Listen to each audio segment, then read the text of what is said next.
এটা এটা কি জাতের পেঁপে? আমাদের দেশি ভ্যারাইটি। এটা কি কাঁচার জন্য না পাকার এটা জন্য? পাকার জন্য। ও, এটাও দেশি পেঁপে।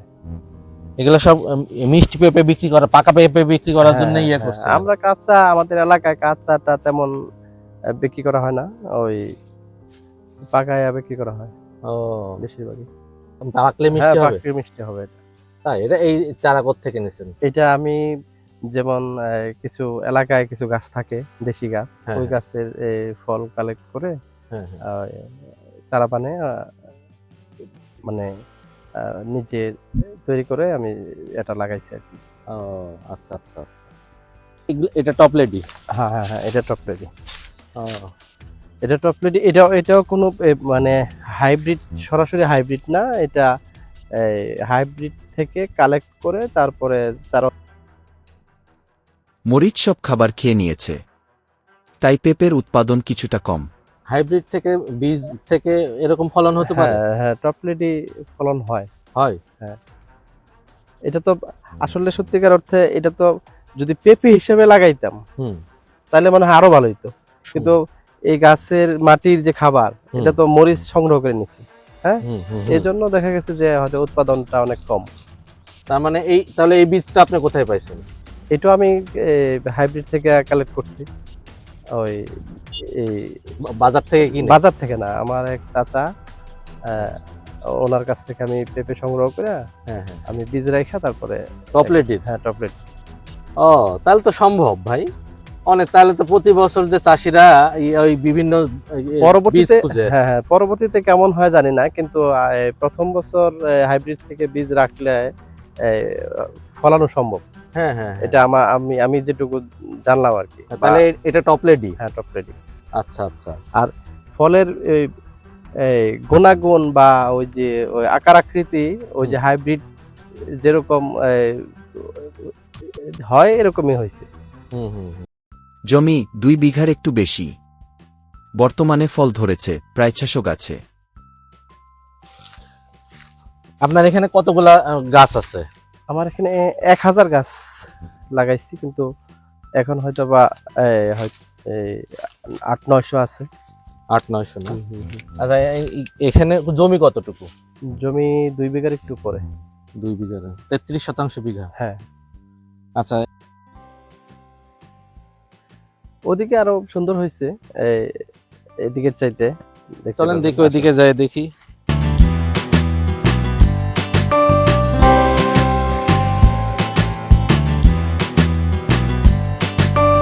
পাশের জমিতে 700 চারা ভাইরাসে নষ্ট হয়ে গেল, কোনো ট্রিটমেন্টে কাজ হয়নি। তখন মনে হয়েছিল এই গাছগুলোর আর যত্ন নিয়ে লাভ নাই। কিন্তু ফসল ভালো হলো না কেন? কারণটা কি? ওই যে ইস্পাহানি জাতটা যখন দেখলাম যে ওটা থেকে আমি আশানুরূপ ফল পাচ্ছি না, গাছগুলি ভাইরাসে আক্রান্ত করে ফেলাইছে, কোনো ট্রিটমেন্ট করে ভালো হচ্ছে না, তখন ভাবলাম যে এটাতে আর যত্ন দিয়ে লাভ কি। এই জন্য কোনো এতগুলা গাছ, কতগুলা গাছ বললেন? এখন 900-র মতো আছে। 900 গাছের কোনো ট্রিটমেন্টই করলেন না?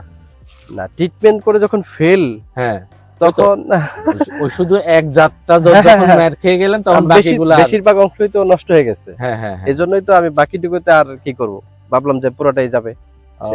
কিন্তু শেষ পর্যন্ত এইগুলা দাঁড়ায় গেছে। হ্যাঁ হ্যাঁ হ্যাঁ।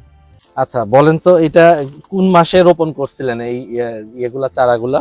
এই যে জুন জুলাইয়ে রোপণ করছিলাম আর কি।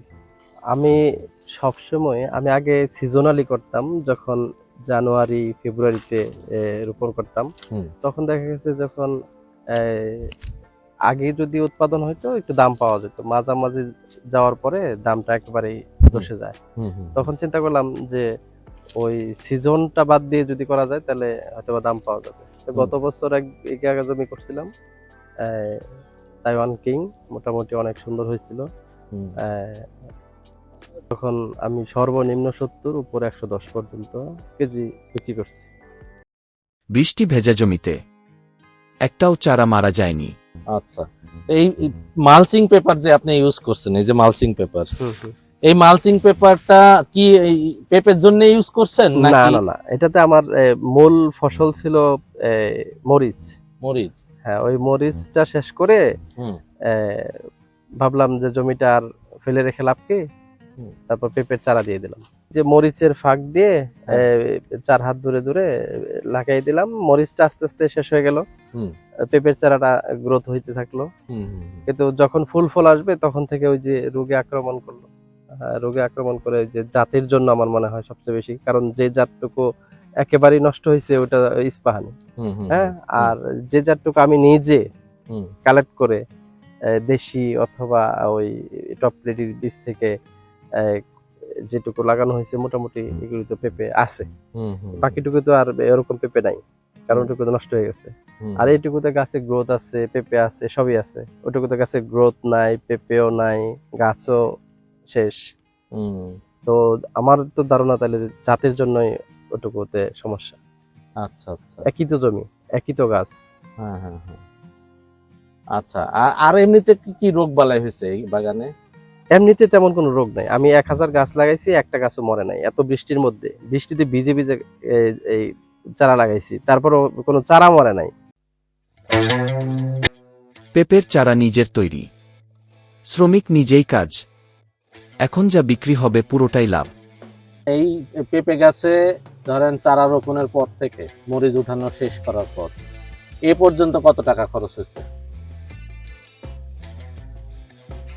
এটা আমি 4 প্যাকেট মনে হয় এই বীজ কিনছি, 800 টাকা প্যাকেট, চারাটা 3200। নিজে চারা বানাইলাম, এখন তার খরচ নেই।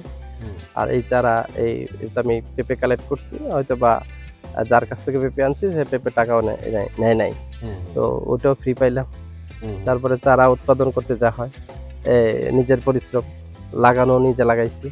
হুম, আর বাকি সারটার যা আমার ক্ষেত তো আগেই প্রস্তুত। হুম, হুম, হুম। ও, তাহলে তো বেশি খরচ হয় না। না, এটার তারপরেও মধ্যে তো- আনুমানিক কত হতে পারে এই পর্যন্ত? ও তো সব মিলে 20,000। সব মিলে 20,000, 2 বিঘা জমিতে সব মিলে 20,000।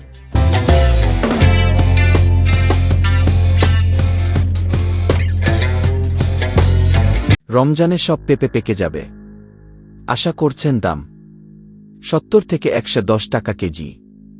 কিন্তু এখন কি মনে হয় যে আপনার এই যে যত পেঁপে আছে, সামনে রমজান, হুম। এখন তো পাকা পেঁপে বিক্রি শুরু হবে, হ্যাঁ হ্যাঁ। এই যে পেঁপের পাকা ধরছে আর কি, তো আপনার কি মনে হয় যে এখন তো ভালো দামও পাবেন, কি মনে হয় যে কেমন কেমন? এখন তো আশা করি যে রমজানে যখন শুরু হবে, হুম, হ্যাঁ, হুম, পেঁপে তো সর্বনিম্ন 70 থেকে শুরু হবে, হুম। উপরে 100 টাকা 110 টাকা এরকম থাকতে পারে। হুম, হুম, হুম। তো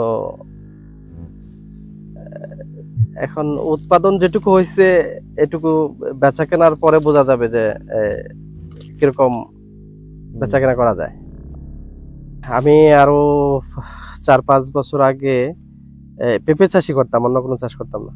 কোন জাতের পেঁপে চাষ করছেন? তখন আমি তাইওয়ান কিং করছিলাম একবার, আর 2বার করছিলাম টপ লেডি। হুম, তো টপ লেডির ফলন 2বারই ভালো হয়েছিল। একবার বন্যায় নষ্ট করছিল, হুম, হুম, আর আরেকবার মোটামুটি ভালো দাম পাইয়া বিক্রি করছিলাম। হুম। কিন্তু তাইওয়ান কিং যে বছর করছিলাম, ওই যে 2 বিঘা ক্ষেতে আমি প্রায় 7 লক্ষ টাকা বিক্রি করছিলাম। ও, আচ্ছা আচ্ছা। ও, এই যে এই পেঁপেটার ওজন কতটুকু হবে? 2 ওরে কেজি, 2 বাবা, কেজি, আরো বেশি হবে, 2 কেজি, অনেক বড় তো। 2-2.5 কেজি হবে হয়তো বা। এগুলা মিষ্টি হবে না? হ্যাঁ হ্যাঁ, এগুলি দেশি ভ্যারাইটি, সবই মিষ্টি হয়। এগুলি- আচ্ছা আচ্ছা আচ্ছা। ও, এর আগে কি কোনো পেঁপে চাষ করছিলেন আপনি? বাজারের বীজ না কিনেও যদি এমন ফলন হয়, তাহলে সঠিক চিন্তা আর কৌশলী আসল। আপনার মতামত কমেন্টে জানান। পর্ব 3 দেখতে ফলো দিন। এই ভিডিওটা প্রতিটা কৃষকের দেখা উচিত।